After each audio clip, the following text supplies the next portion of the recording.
काल रात्रि का रूप बहुत ही रौद्र है, लेकिन इन्हें बहुत आसानी से प्रसन्न किया जा सकता है। इनकी उपासना से भक्तों का सहस्त्रहार चक्र खुलता है, अकाल मृत्यु से बचते हैं। अगर मौत आ भी रही हो तो अपना रास्ता बदल लेगी।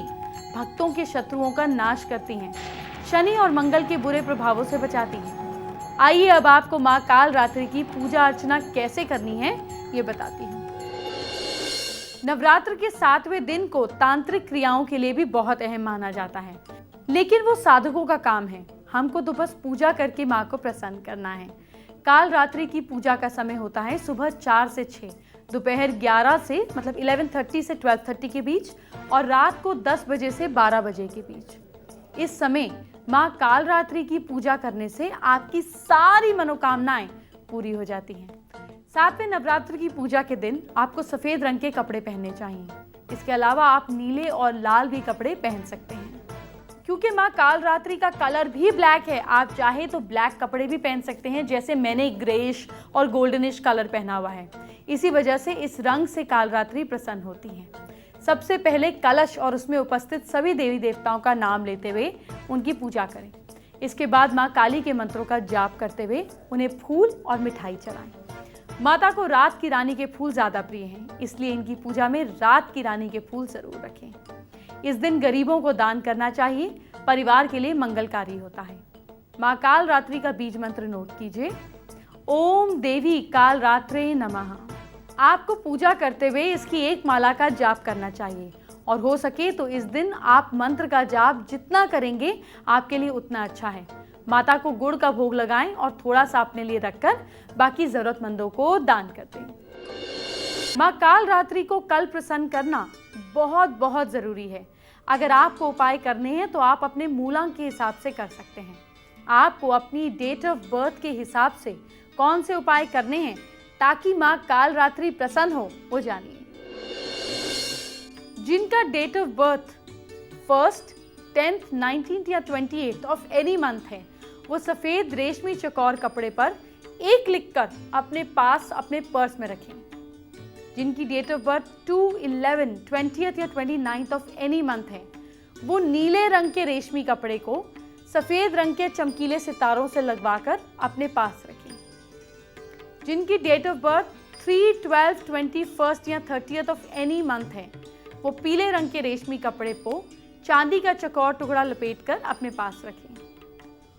अब जिनकी डेट ऑफ बर्थ है 4, 13, 22nd या 31st ऑफ एनी मंथ, वो ब्राउन रेशमी कपड़ा लें, इसमें काली मिर्च बांधकर अपने पर्स में रखें। जिनकी date of birth 5th, 14, 23rd of any month है, वो एक हरा रेशमी कपड़ा लें, इसमें छेद वाला तांबे का सिक्का लपेटकर अपने पास रखें।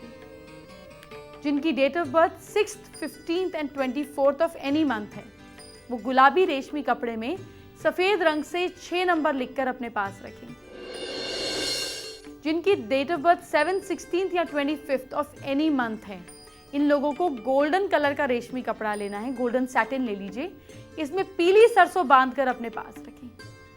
जिनकी date of birth 8th, 17th या 26th ऑफ एनी मंथ है, वो पीले कपड़े में 21 अखंडित चावल बांधकर अपने पास रखें। जिनकी date of birth 9th, 18th या 27th ऑफ एनी मंथ है, वो सिंपल लाल रंग का कपड़ा अपने पास रखें। माँ को गुड़ का भोग लगाएं और थोड़ा सा अपने लिए रखकर बाकी जरूरतमंदों को दान कर दें। साथ में इच्छा के मुताबिक रुपए भी दें। अब ये भी जान लीजिए ये गुड़ क्या फायदा करेगा। आपको पता है हमारे धर्म की हर चीज वैज्ञानिक आधार से जुड़ी है, इसीलिए जरूर जानिए। गुड़ हमारे पेट में इंडाइजेशन और गैस से बचाव करता है, शरीर में खून बढ़ाता है, मेमोरी पावर और हार्ट स्ट्रॉन्ग करता है। अस्थमा से आराम पाने के लिए गुड़ और काले तिल के बने लड्डू खाएं, लेकिन एक बार डॉक्टर से सलाह जरूर ले लेनी चाहिए। देखिए, 2 तरीके से माँ काल रात्रि की पूजा की जाती है, एक सामान्य और दूसरी तंत्र साधना। जैसे मैंने आपको बताया है वो साधक करते हैं, आम आदमी के बस की बात नहीं और ना ही करना चाहिए। हमें तो सिर्फ पूजा करके माँ को प्रसन्न करना है। आइए अब आपको माँ के कुछ मंत्रों के बारे में बताती हूँ, इन्हें कैसे जपना है और इससे क्या लाभ होगा सब जान लीजिए, कल बहुत काम आएंगे। 22 अक्षरी छी दक्षिण काली मंत्र है, ओम क्रीम क्रीम क्रीम हूँ हूँ ह्रीं ह्रीं दक्षिणे कालिके क्रीं क्रीं क्रीं हूं हूं ह्रीं ह्रीं स्वाहा। इस मंत्र के जरिए दक्षिण काली की पूजा की जाती है।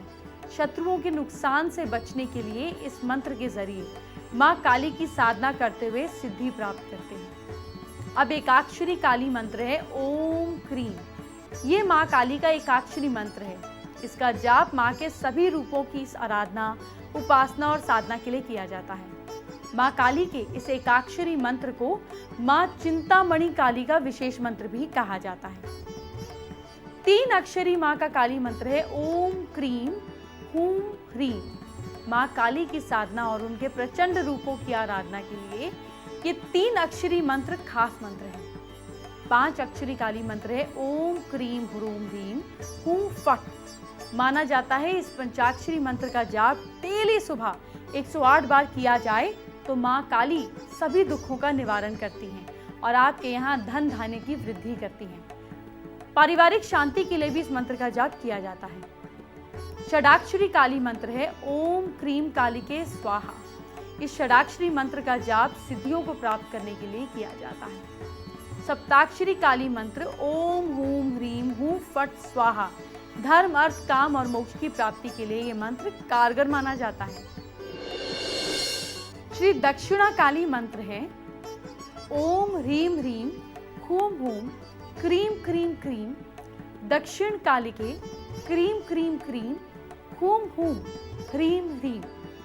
अगर आपको शत्रुओं का भय सता रहा है तो आप भी अपने गुरु के मार्गदर्शन में इस मंत्र का जाप कर सकते हैं। श्री दक्षिण काली मंत्र क्रीं हूं क्रीं दक्षिणे कालिके क्रीं हूं ह्रीं स्वाहा। ये भी दक्षिण काली का ही एक प्रचलित मंत्र है। रोग दोष आदि को दूर करने के लिए इस मंत्र की साधना करें। मां काली जल्दी ही कृपा बरसाती है। श्री दक्षिण काली मंत्र ओम ह्रूं ह्रूं क्रीं क्रीं क्रीं ह्रीं ह्रीं दक्षिण कालिके ह्रूं ह्रूं क्रीं क्रीं क्रीं ह्रीं ह्रीं स्वाहा। इस मंत्र में भी सभी मंत्रों को शामिल किया गया है जिससे मंत्र और अधिक शक्तिशाली हो जाए। मां काली को शीघ्र प्रसन्न करने के लिए सन्यासी इस मंत्र से मां काली की साधना करते हैं। श्री दक्षिण काली मंत्र ओम क्रीं क्रीं क्रीं हूं हूं ह्रीं ह्रीं दक्षिण काली के स्वाहा। ये काली माता का एक और खास मंत्र है। भद्रकाली मंत्र क्या है लिखिए ओम ह्रौं क्लीं महाकाली किलकिले फट स्वाहा। मां भद्रकाली के इस मंत्र का प्रयोग शत्रुओं पर जीत पाने के लिए किया जाता है। भक्त जिस भी कामना से भद्रकाली जी की साधना करते हैं उनकी उपासना पूरी होती है और मां उन्हें जो मन चाहा फल होता है वो देती है। एक बात का ध्यान रखें, किसी पुरोहित के मार्गदर्शन पर ही इन मंत्रों का जाप करें और कभी भी किसी को नुकसान पहुंचाने के लिए किए गए जप से आप ही को नुकसान पहुंचता है, क्योंकि मां कभी आपकी नेगेटिव इच्छाओं को पूरा नहीं करती, भक्तों का फायदा करती है। इसलिए अपना मन साफ रखें और अपनी भलाई के लिए जाप करें। अब आपको मां काल रात्रि के यंत्र के बारे में बताती हूँ। इस यंत्र को बनाने से और कल मां की पूजा करने से, स्थापित करने से दुश्मन आपका कुछ नहीं बिगाड़ पाएंगे। अभी स्क्रीन पर आपको यंत्र दिखेगा और मेरी बात सुनिए। इस यंत्र को भोजपत्र पर रेड पेन से बनाना है। ट्रायंगल के अंदर शत्रु का नाम लिखें। इस यंत्र को घर के पूजा स्थान में रखें। 11 दिन तक धूप बाती से पूजा कीजिए। इसके बाद इसे पानी में छोड़ दीजिए। मां के 7वें स्वरूप के बारे में क्या बोलूं? इनको देखकर भले ही डर लगे, लेकिन काल रात्रि भक्तों के लिए हमेशा शुभ लेकर आती हैं। आइए आपको मां दुर्गा के 7वें स्वरूप मां काल रात्रि देवी के रूप में बताती हूँ। मां काल का नाश करने वाली हैं, इसीलिए काल रात्रि कहलाती हैं। काल रात्रि देवी का रंग काला है। इन्हें काली मां भी कहा जाता है। इनके बाल बिखरे हैं, वो गधे पे सवार हैं। उनकी 4 भुजाएं हैं। उनके गले में बिजली की माला है। उनके ऊपर के बाएं हाथ में हंसली, नीचे के बाएं हाथ में लोहे के कांटों का हथियार है। उनके ऊपर के सीधे हाथ में वर मुद्रा और नीचे के सीधे हाथ में अभय मुद्रा है। मां काल रात्रि का स्वरूप देखने में अत्यंत भयानक है, लेकिन ये हमेशा शुभ फल देने वाली है। इसी कारण इनका एक नाम शुंभकारी भी है। चलिए, वक्त हो गया है एस्ट्रो स्पेशल का। आपको बताती हूँ मां काल रात्रि आपके जीवन से कैसे नेगेटिविटी को दूर करेगी। माँ कालरात्रि को माँ काली के नाम से भी जाना जाता है और काली मंदिर या काली टेम्पल या मंदिरों में काली माँ की मूर्ति बहुत आम है। जब भी आपको लगे आपके जीवन में बहुत नेगेटिविटी हो रही है, 4 नींबू ले लीजिए, इसको अपने सिर से ऊपर वारिए और माँ के मंदिर में चढ़वा दीजिए। आपको करना बस ये है कि आपको पुरोहित जी को बोलकर या खुद उस नींबू को काट देना है माँ के सामने। इससे आपकी नेगेटिविटी कटेगी। वैसे भी आप जब नींबू काटेंगे तो इससे कहीं ना कहीं आपकी नेगेटिविटी निकलेगी, लेकिन नींबू को साबित छोड़ाएंगे तो यूजुअली कई बार ऐसा देखा जाता है कि वो लोग उसको रीसेल कर देते हैं, उसको बेच देते हैं। ऐसा नहीं कीजिए, नींबू को काट कर छोड़िए, फिर आपको इसका सही रिजल्ट समझ में आएगा।